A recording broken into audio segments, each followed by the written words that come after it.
Hey everybody, and welcome back to another video. Now, if you don't know already, I'm a political commentator who is critical of political corruption and stupidity, no matter on what side of the political aisle or pond it rears its ugly head. So, if you're a person who loves nonpartisan political commentary, then make sure you click like, subscribe, and the notification bell so that you won't miss any videos. With that being said, let's get into it.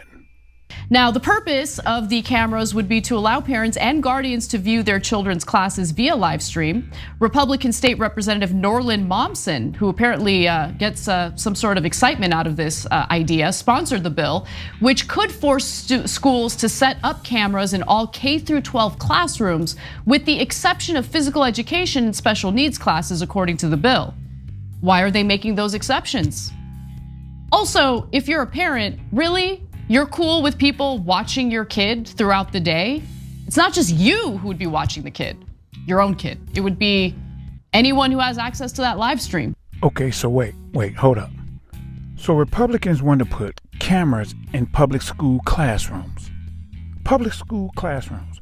Now you heard what she just said, but I'm an actual teacher. I teach workshops, seminars, and I was a public school teacher for some years.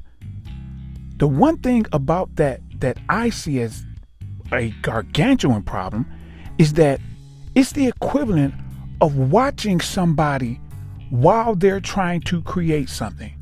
So imagine if you saw Michelangelo, the painter, trying to gather his paint, gather his tools, gather his whatever, and then he started painting, then he tossed away this painting, then he said, no, I don't like this, I don't like this color. He's doing all these different things. Now, if a person was standing there, you know what people would normally do? That person specifically? They would look at Michelangelo and say, hey, you know what you should try? You should A, B, C, D, E, F, G. Yeah, do you think any creative likes a person while they're trying to create, telling them what they maybe should and shouldn't do? You don't know what the heck is going on in that person's head. You don't know why they're doing what they're doing. The best thing to do is to leave and then come back when they're done. So imagine a teacher trying to teach and they have all these different types of techniques that they use that when you look at them on a camera, you don't understand what the teacher's doing. Why do they have my kids standing up there? Why is this kid over here doing this? Why are these kids back here and these kids up here? You'll be chastising the teacher based on what you think and not understanding that the teacher has a plan, a system, something that they do because they understand teaching and they understand the kids. So that would just be disastrous because, again, it would be like watching somebody while they're creating instead of looking at their results and saying, man, what they did got great results. Teachers and other school staff who fail to keep their cameras on, or if they obstruct the view from the cameras, could experience a 5% fine in their weekly salary. A 5% fine for turning the camera off. Seriously? Come on, man. Come on. This is crazy. You're trying to charge a teacher what would be the equivalent of, say, if they're making $2,000 a month, would be $25. Do you understand what $25 is for a teacher? Let's say that they had 2 kids and they were a single parent.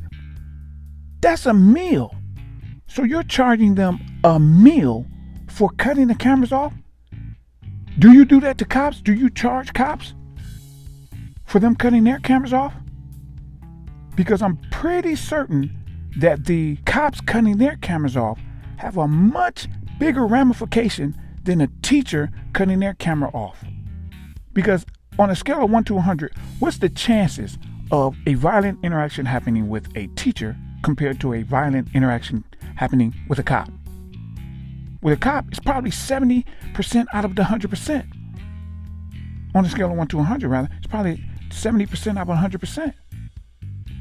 But what about the teacher? It's probably 6%. So what are you talking about? That's just absolutely insane. You're going to fine teachers. How about this? How about not putting cameras in the classroom? Because that's stupid. The representative in Iowa who proposed this says, quote, I think we need to showcase the great work our teachers do, similar to a body camera on a policeman. A camera takes away the he said, she said, or he said type of argument and lets them know, hey, we are doing a good job. It takes the argument away. Similar to a body camera on a cop. So now we're comparing teachers to cops. What? Because they're both public servants. They're both public employees. So when a teacher goes to school to educate and love kids, to show them affection, to say, hey, I care about you. I want you to be successful. I want you to learn, so I'm going to help you. That's somehow the same as police officers who go out every day and have a mindset of being against the citizens. Like it's them against the citizens. Come on, let's be honest. Cops don't go out there and say, hey, it's our job to protect the citizens. Their mindset is, we're a different organization than America. We're not American citizens. We're an organization that's above the law with American citizens. So you're going to put cops, those type of people, on the same plateau as teachers. Come on, man. Come on. This is absolutely asinine. Absolutely asinine. So now I want to hear from you. What's your opinion on this subject matter? Put it in the comment section and don't forget to click like, subscribe, and the notification bell before you go. Thank you for watching.